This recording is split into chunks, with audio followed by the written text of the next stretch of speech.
Hello, Solana community, and welcome to the Solana Fireside. We have Jack from Standard and Mike and Nathan from Figment joining us today.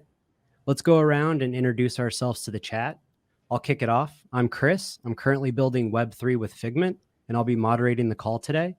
Now we can flip it over to our guest from Standard. Want to let the people know what you're all about, Jack? Thanks, Chris. I'm Jack McDonald. I'm the CEO of Standard Custody and Trust Company, which is a New York regulated custodian for digital assets. Thanks. Mike Baer, I work for Figment. Thanks all for joining today. Figment is a staking infrastructure provider, including our testnet protocols. We're up and running on about 50 proof-of-stake networks right now. We do a lot of work to keep those chains running smoothly and attracting developers to the ecosystem. My name is Nathan Workman, and I'm an attorney by trade, but for Figment, I mostly do protocol research as well as a little bit of work on the legal end to figure out how all the regulations are going to work together for the cryptocurrency networks moving forward. Thanks for those great intros, everyone. The purpose of this fireside is to learn more about Solana, including staking Solana and custody solutions for large token holders. For those unfamiliar, what is Solana, Mike? Solana is a blockchain. It's a layer 1 blockchain, and that essentially means that it is not built on any other chains. It is its own base level solution. And Solana is important to know about and to be on your radar for two very important reasons that are not always the case in the blockchain space. The first one is that it is fast. So to give you some comparative statistics, while we see some blockchains measured in transactions per second, like Bitcoin at 5 TPS and Ethereum at somewhere between 15 and 30 transactions per second, Solana has up to 50,000 transactions per second. So much faster speeds. And it's also much cheaper to submit transactions on. You do have to pay for your transactions to be submitted to a blockchain. Solana's transaction fees are hundreds or thousands times smaller than some of the other solutions there. So it's gained a lot of attention. And it uses a very novel approach in order to do that. Its architecture is drastically different, but that is kind of in nuts and bolts. Awesome. What are some common use cases for Solana? Like what kind of dApps are running on it? You want to take that one, Nathan? Yeah, absolutely. So the Solana ecosystem is just as wide-ranging as an ecosystem for Ethereum or anything else. You see a lot of commonality between applications on Solana as well as Cosmos or Ethereum ecosystems. Recently, Audius switched over from being more of an Ethereum-based layer 2 application to running on Solana. And as they tell the story, they had evaluated over 20 different layer 1 and layer 2 scaling solutions and ended up settling on Solana based on the speed and also the transactional structure of Solana. It's very different than Ethereum. Ethereum is more of a market-based approach to transactional fees and gas fees. Solana is not. It's more of a fixed approach by the network in order to increase the amount of volume on the system. And that's something that I think a lot of applications that are going to have high throughput are going to also consider very attractive for Solana going forward. How does that compare to Ethereum and other layer 1s? There's just different architecture solutions that everyone has to deal with within the scalability framework. So as with anything, there's pros and cons with every approach. There's no perfect approach. Solana has taken more of a traditional telecom approach. And I think that's given the fact that most of their founders and technologists have come from Qualcomm and more traditional telecom backgrounds where everybody's dealing with data. And my uncle was the chief technical officer for Cablevision Systems for a long time. And one of the things he always used to talk about was how do we cram more and more data through these little pipes. And some of the same technological solutions that work in traditional telecom environments are pretty applicable to blockchain. And Solana has definitely come in with a top-down architecture of using traditional telecom solutions like bundling, and proof of history is another application of that allows a lot more throughput and allows a lot more transactions to be bundled together. So it isn't as dependent on sharding and other layer 2 solutions as something like Ethereum would be in order to handle the same amount of transactional load. So how does Solana's size compare to other chains? And what's contributed to some of the explosive growth we've seen coming from Solana over the last couple months? I think part of the growth of Solana has been some of the architectural decisions that they've made in terms of development. They haven't used a proprietary programming language or programming languages and development environments that are unique. They're using Rust, they're using C, they're using languages that people know and can work in. And one of the data points I thought was kind of interesting in preparing for this podcast is that there's some data that's been pulled in terms of the amount of developers that have been increasing on different networks and how much development accounts have grown on GitHub and how often development stacks have been downloaded. And for Solana, they've had a 400% growth in development over the last 12 months. So a lot of more development accounts are growing on Solana, and there's over 160,000 downloads of their SDK within the last year, which is exciting. Now, does that approach what JavaScript and other development environments are downloading for their GitHub packages? Well, no, but we're still early. And in terms of how often that's being developed for people are developing things on Solana versus Cosmos versus BNB or other development platforms, Solana is not as big, but is growing quicker. From a blockchain perspective, it is the most downloaded SDK, the software development kit in the blockchain space. Keep me honest there, Nathan. I would certainly tell you, Mike, from our perspective, just in terms of talking to particularly institutional investors, that sort of traction has certainly garnered a lot of interest and attention in Solana. We were both at the Sol conference in Lisbon in the fall, and I think there was a groundswell of interest, and I think that's only continued, notwithstanding the market movements, that this is potentially a real Ethereum killer that people have a real interest in wanting to learn more, build on top of, and also own as an investment vehicle.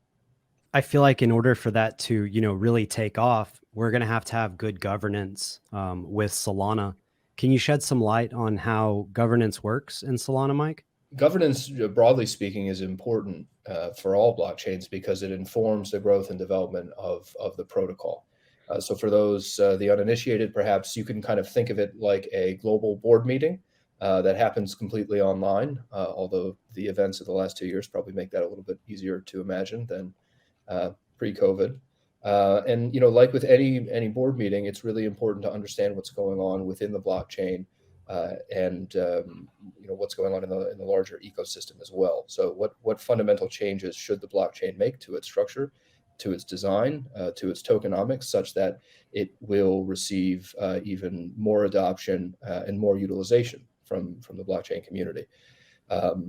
So we spend a lot of time on that at Figment. We have a 20-person or so governance team that is embedded deeply with the protocols and is responsible for submitting governance proposals as well as voting on them. And the way that Solana's governance works is kind of unique. This won't come as a surprise given the details Nathan shared about how they prefer to develop their platform. But anybody in the community, regardless of whether they own Solana or not, can come together and comment and recommend that changes be implemented. And it's up to the Solana team themselves to decide whether to implement those changes or not.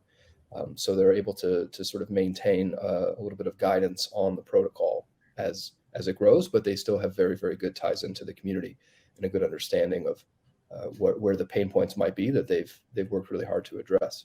Do you still need to stake your tokens before you can vote on Solana? Yeah, the staking element in Solana isn't as important per se. I mean, the voting works a lot differently there than it does in other systems. You basically pay a transactional fee to vote in Solana, as opposed now the amount of stake that you have would dictate how often you're being selected and how often you're being chosen as a validator, but it doesn't necessarily operate like other stakes do, where you have to stake a threshold amount or a specific amount before you can even serve as a validator. Like for Ethereum, having a certain threshold of 32 ETH to even engage in the process. Solana doesn't operate the same way. You have to have a very minimal amount of Solana to engage as a validator, but the transactional fees accelerate over time, and you have to pay a certain amount of SOL per transaction when you vote.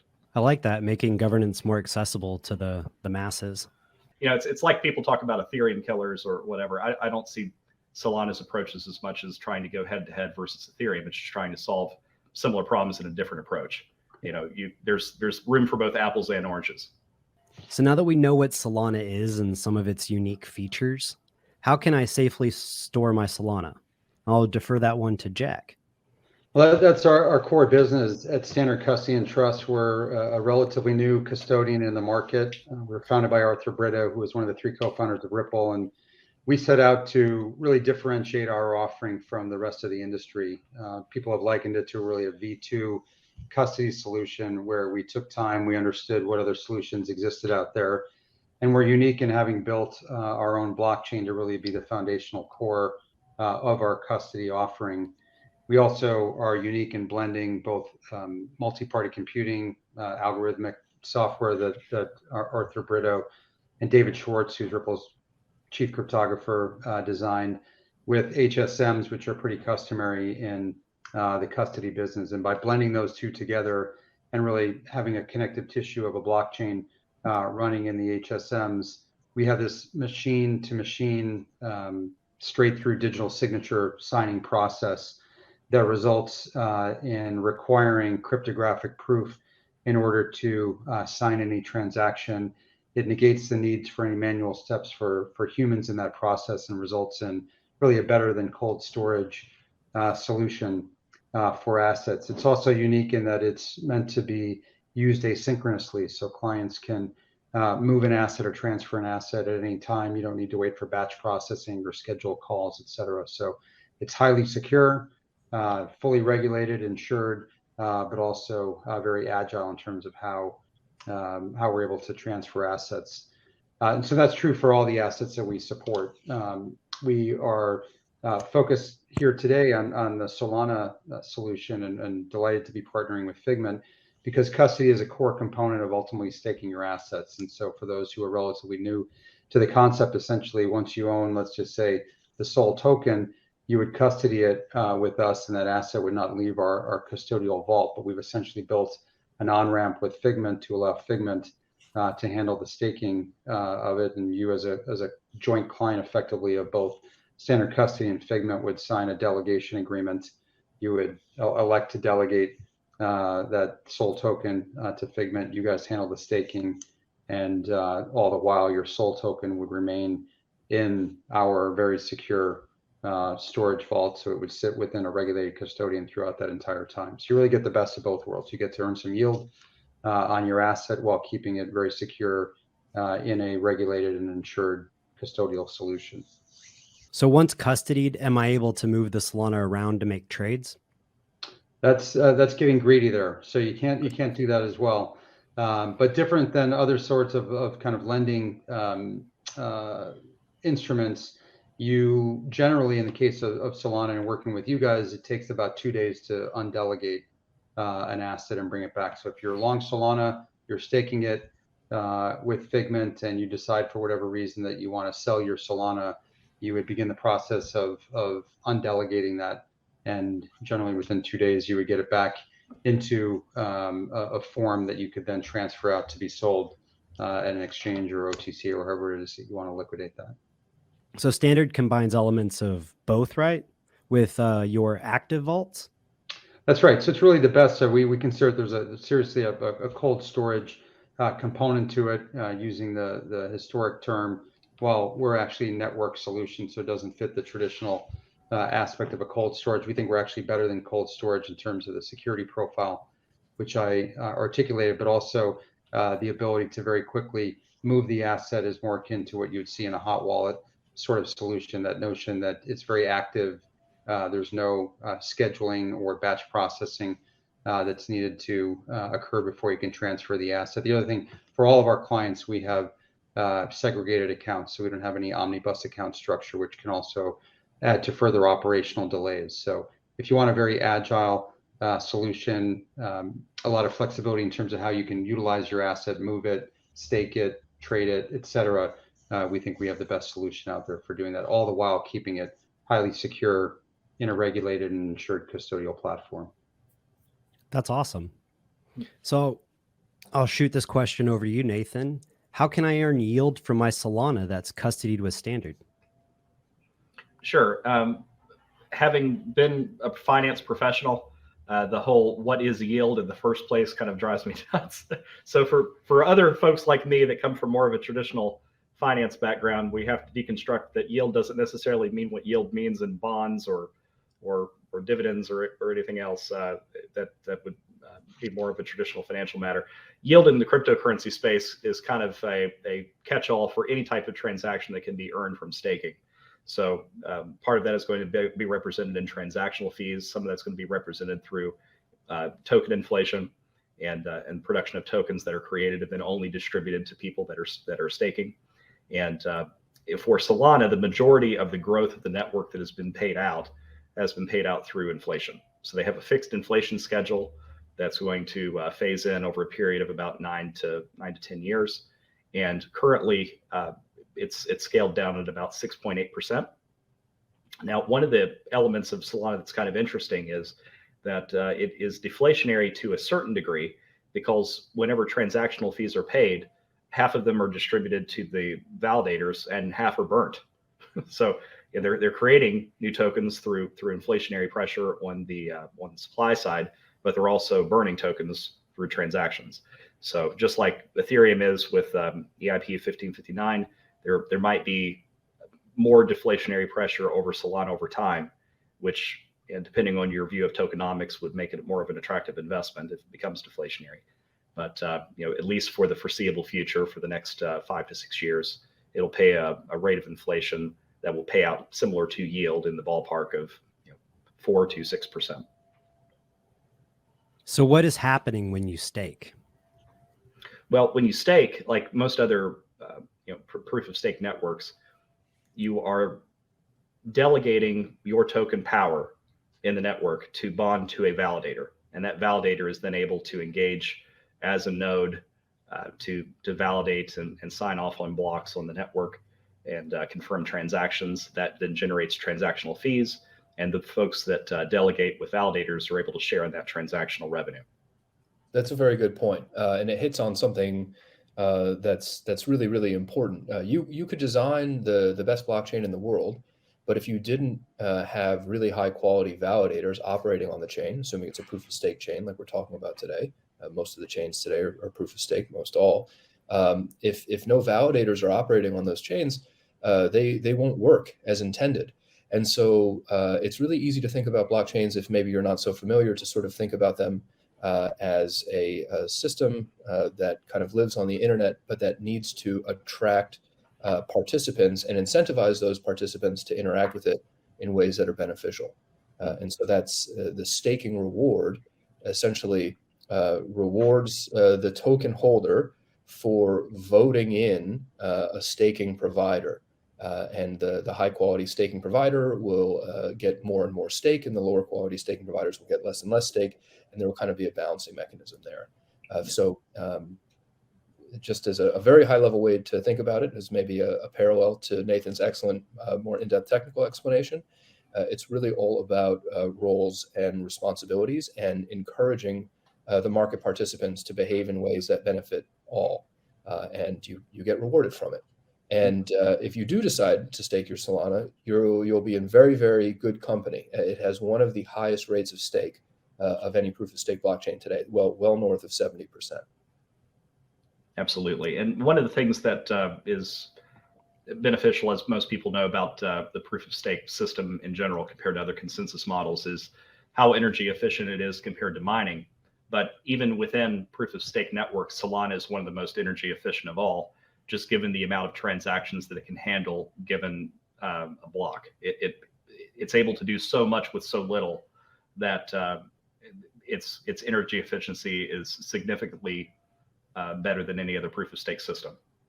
I also just wanted to double tap on something that both Nathan and Mike mentioned. When people are thinking about the rewards that you get as a token holder back to it, and which is really, frankly, one of the primary motivations people are going to have to stake, it's important to understand that the split that the staking provider takes versus what you get varies from firm to firm. And so I happen to know, because we deal with a number of firms, that the portion of that reward that goes back to the token holders in working with Figment, I believe, is the highest in the industry. And so the point is that economics are not necessarily fungible across all providers. And so it's important to understand those differences, as well as some of the operational considerations that you have when you're choosing who you may want to either custody with or who you want to stake with. So in my mind, the recipe for success is to make sure that you're with a regulated custodian that you feel very comfortable with, that you have a custodian that you can work with from an operational standpoint that meets your needs, and also from a staking provider that you've got a very high quality, well-regarded provider like Figment, who also is very commercial in terms of how they look at the fee splits there and how the staking reward ultimately gets rebated back to the client. Building on that, Jack, who are the people that would benefit from using a third-party custody like Standard? So our business is focused really on institutional investors who either need to have a qualified custodian as a result of the 1940 Act. There's an Investment Advisor Act that requires any managers managing more than 150 million of regulatory capital to use a qualified custodian, which in traditional assets can mean that you're either a broker dealer, you're a futures commodity merchant, or you are a trust company. In the digital asset space, broker dealers have not been given any licenses by FINRA to do this, so that's not an option. Futures commodity merchants, or FCMs, are regulated by the CFTC, and the CFTC has given a few licenses, not many, for FCMs to custody or warehouse futures, digital asset futures, so ETH and Bitcoin futures. If you want to do more than that, that really puts you into a trust company situation. And there are 4 states who have given out trust company licenses: South Dakota, Nevada, Wyoming, and New York. And so we chose New York for a number of different reasons. It's the highest regulator in the land. But if you are, going back to your question, if you are a institutional investor, putting aside that it's a best practice, we'll talk about that in a moment, but have to use a qualified custodian, we and the other regulated custodians meet that threshold. It's also a best practice, clearly, in the same way that institutional investors use a Morgan Stanley or a Bank of New York or a State Street to custody their assets. These are tricky assets to custody. We all know the amount of theft, hacking, et cetera, lost, stolen incidents that happen in digital assets. So using a firm whose focus and expertise is the safekeeping and storage of digital assets just makes good commercial sense. The other reason to use it is the interoperability that we have with the other types of service providers in the system. So whether they're traders, OTC desks, exchanges, staking providers like yourselves, data companies, it could be third-party administrators like a Stover, et cetera, all of those different participants you benefit from by being in the institutional ecosystem. Our business is not designed for retail customers or those sort of investors who are looking for a non-custodial wallet where they hold the keys. There are also some institutional service providers who focus more on selling MPC or multi-party computing software, where essentially you as the institution could license that software, but at the end of the day, you're holding the keys. The difference here is that we hold the keys, and we do that in a regulated way. So it really depends on what your motivations are as an investor as to how you would think about utilizing a third-party custodian. Nice. Did you want to jump in there, Nathan? Just from my perspective as an attorney, I think this is something that you're going to see over time, is that as the SEC starts to bring in regulation, they're not going to want private parties to have their keys available for, especially for futures trading. It opens up too many issues. So getting in touch with the custodian and establishing those relationships now before regulation comes in is important. I think also if you're raising assets as a new fund or even an existing fund, we've talked to literally hundreds of institutional clients over the last couple months. We recently did a Series B capital raise with Cowen, the investment bank Cowen Group, and they have an initiative to re-platform their whole global markets business to provide a digital experience for clients of theirs who have historically traded equities and credit and want to move into digital. And so we've been meeting with these clients consistently over the last couple of months. And I can tell you that the number of questions, the amount of scrutiny coming from the legal, compliance, operational side is, every bit as intense as the investment team's thoughts and thinking around how to approach this new asset class, if I can use that term.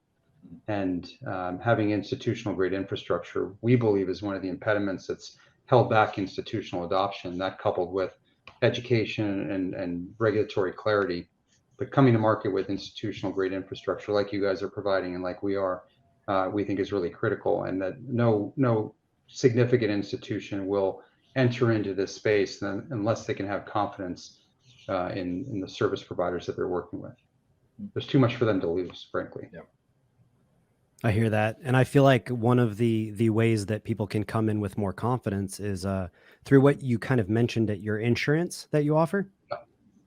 Do you want to share a little bit more about that? Yeah, so it's not a requirement as a regulated custodian. It's become table stakes in the industry. When I got into this business after selling my prior company 3 or 4 years ago, I thought the lack of insurance was going to be a major gating item. And what I've found is that the industry has really evolved over the last couple of years. We use Marsh & McLennan as our broker, have a crime policy that's underwritten by Lloyd's of London.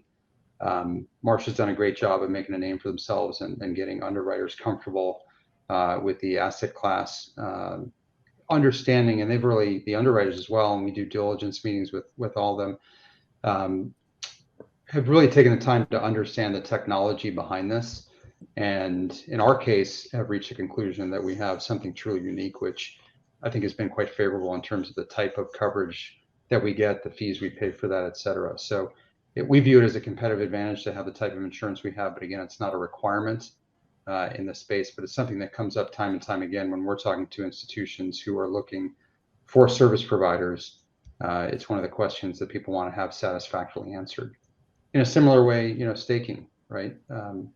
You guys can talk about, that component of your business, but I think that's coming up more and more. And again, not all staking providers are the same when it comes to slashing insurance. So you guys might want to chat a little bit about that.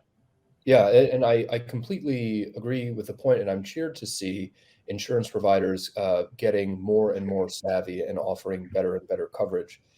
So, Figment underwrote along with Realm, underwritten by Realm in Bermuda, the first commercial slashing insurance policy ever written. It took a while to get there, but they've been a great partner. And so, we're always looking to add more insurance. We have on-chain options that we utilize as well to add on more. And it is, for a conservative shop like us, it just makes sense. It puts our clients at ease. And it also helps another part of the industry develop that I think is going to be tangential to really crucial and broad development of the space. You're going to need good insurance companies to grow alongside as state continues to grow. For those that are on the call today, you may be, have some familiarity with what a custody provider might look like in a traditional sense, which, generally kind of relates to a crypto sense, although there's some differences. The insurance that we get for staking is for something that you may have never heard of before. It's essentially what happens when a staking provider does not do their job. The worst outcome there is something that's called slashing. Some of the tokens that you have delegated, suddenly you no longer have access to. That kind of incentive makes sure that everybody is behaving in their best possible manner, so the blockchain continues to operate as efficiently as possible. It kind of always comes back to incentives. So Figment has never been slashed. We do a lot of things to make sure that we will never get slashed, knock on wood, but certainly we insure against those events to make sure that we can make our clients whole. Yeah, absolutely. I've been involved in some of those conversations as well with insurance providers and trying to get underwriters comfortable with what's actually happening. And one thing to know from an investment perspective is that different networks have different rates of risk of slashing to begin with. A network like Solana that doesn't have on-chain slashing, they would basically review what type of activity had occurred on the network, whether it was malicious, whether it was accidental, and they'll take appropriate steps as necessary to curb abuse. Whereas other networks that have on-chain slashing, it's take first, ask questions later. Because when your stake is slashed, it is slashed.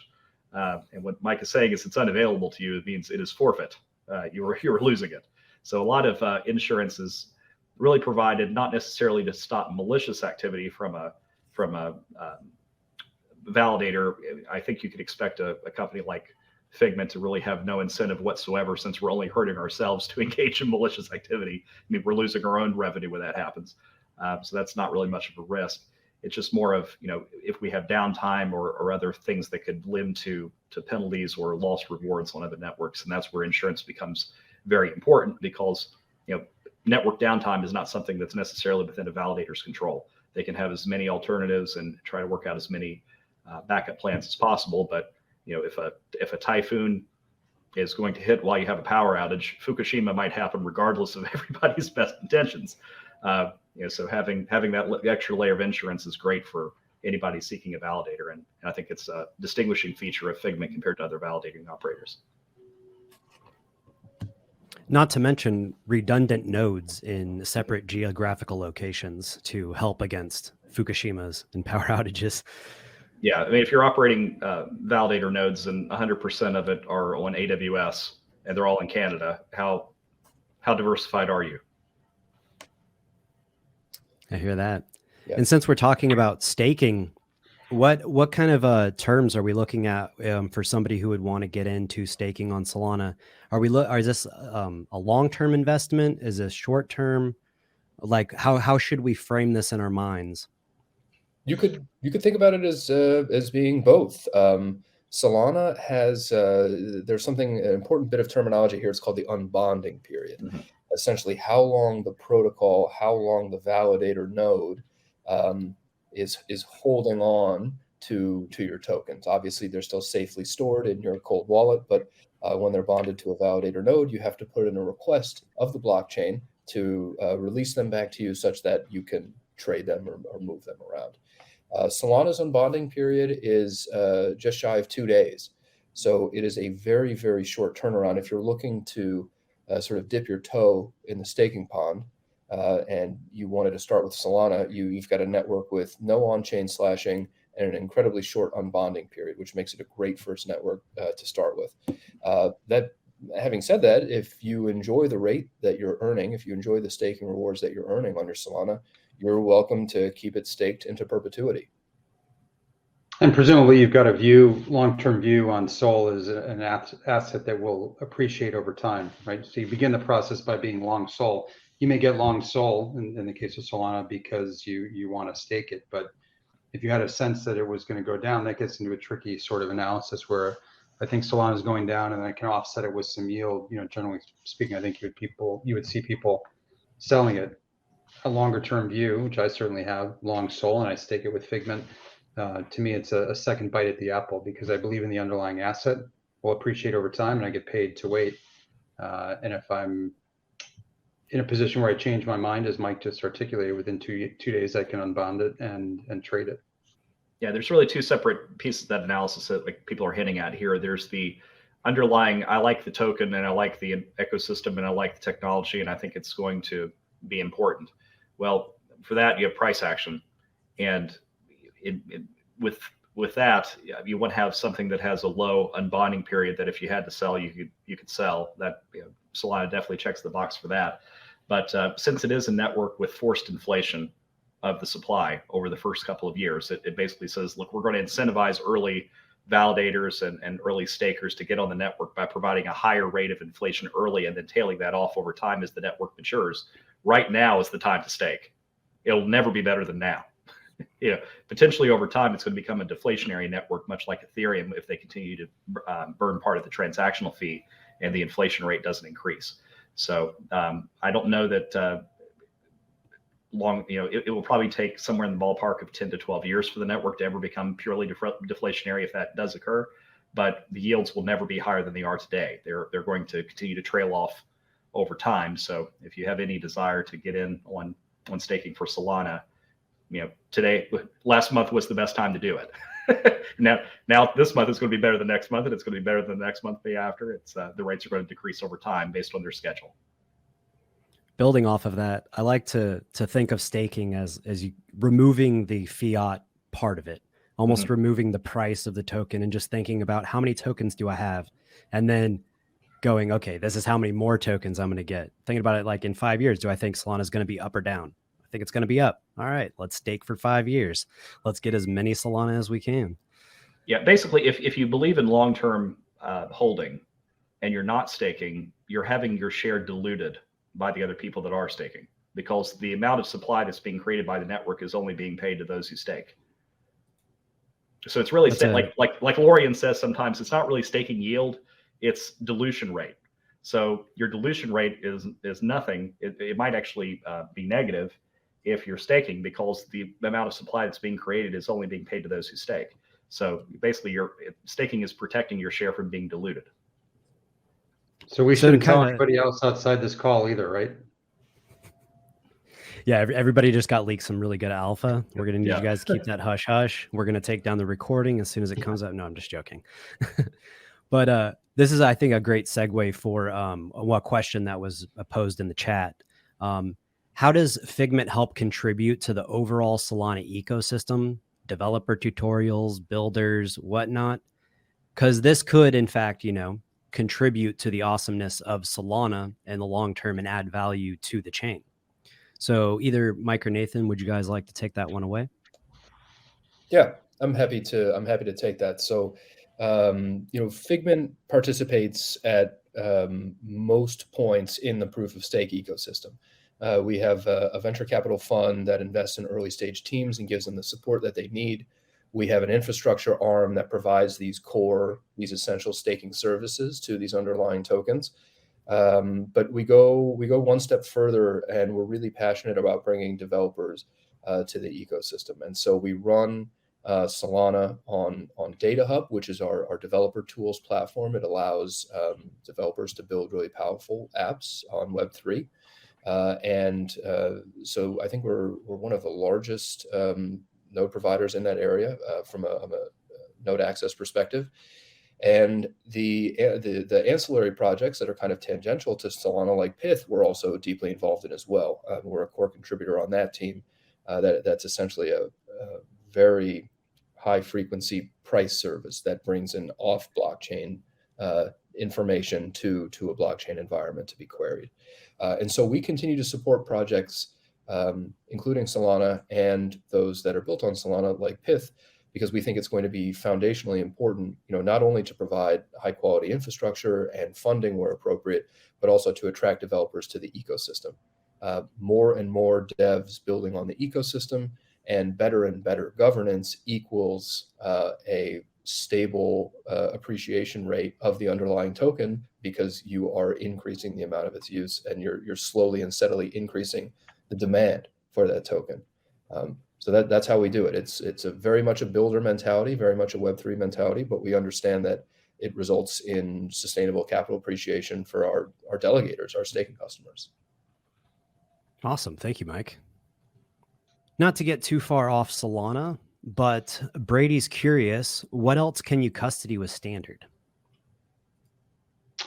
We have a growing list of assets that we support. The way the asset coverage works, at least in New York for the New York custodians, is that there's a green list of pre-approved assets that as a custodian, we do not need separate permission to onboard. And they generally, I think there's 14 of them or something, and they're generally Bitcoin, Ethereum, and related. So, Bitcoin Cash, Litecoin, et cetera. If we want to onboard an asset that's not on that pre-approved green list, we have our own asset vetting policy that's been pre-approved by the regulators, where we look at the asset, we run it through a process that we document.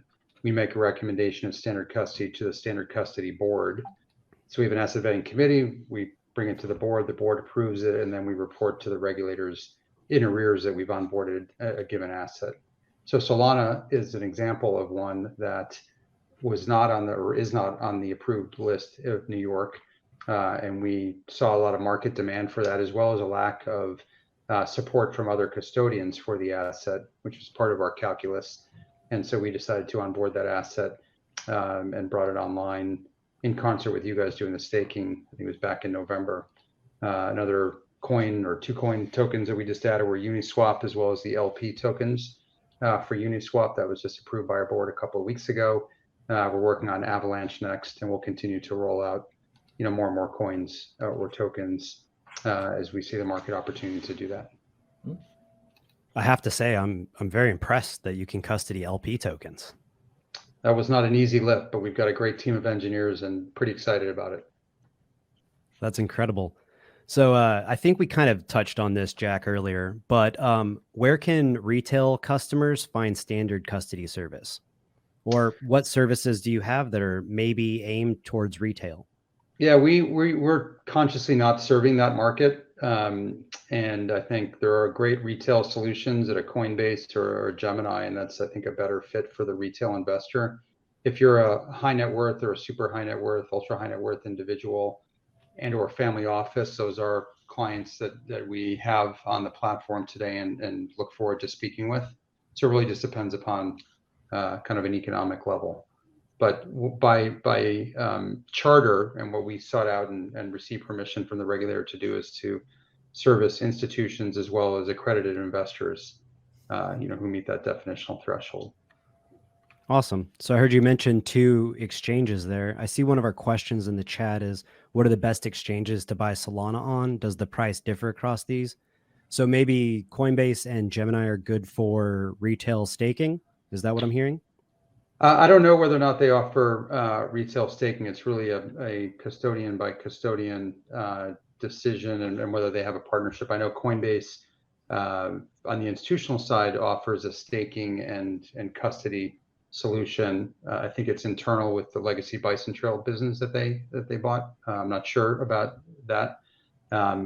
Whereas other custodians, really make their own decisions, and investors have an opportunity to stake with whom they want to and custody with whom they want to, where the road has been paved and where there's an on and off ramp already established. I think operationally it makes significantly more sense and just becomes more practical to do it, which is the route that we've obviously gone with you guys.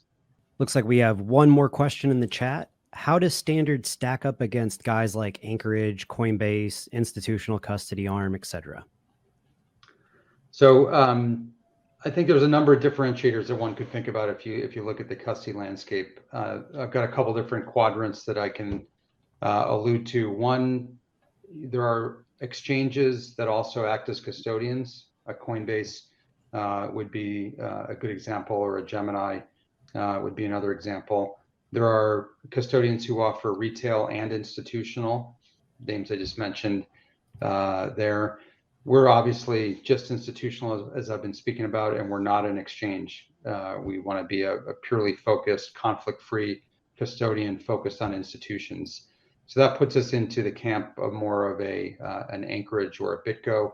While I'm not an expert on their solutions, I think they're very credible, regulated, insured custodians. So we share those sort of attributes, and they run great businesses in and of themselves. We are unique for the reason that I articulated earlier about having the only technology stack the way we do. We're the only custodian with a blockchain at our core. I've mentioned already why I think that's superior to any other solution on the platform. We're also different from some of the software providers who hold themselves out as a custody provider, when in fact there's that really fundamental difference between an investor who utilizes their services but end up holding the keys themselves, self-custody, as opposed to our solution where we're the custodian and we hold the keys in that context. So part of the answer is, where you focus, institutional and retail, both, one or the other. Are you an exchange and a custodian or not? If you're institutional only, like we are, then it would come down to, where are you licensed? Are you in New York or perhaps a lesser jurisdiction?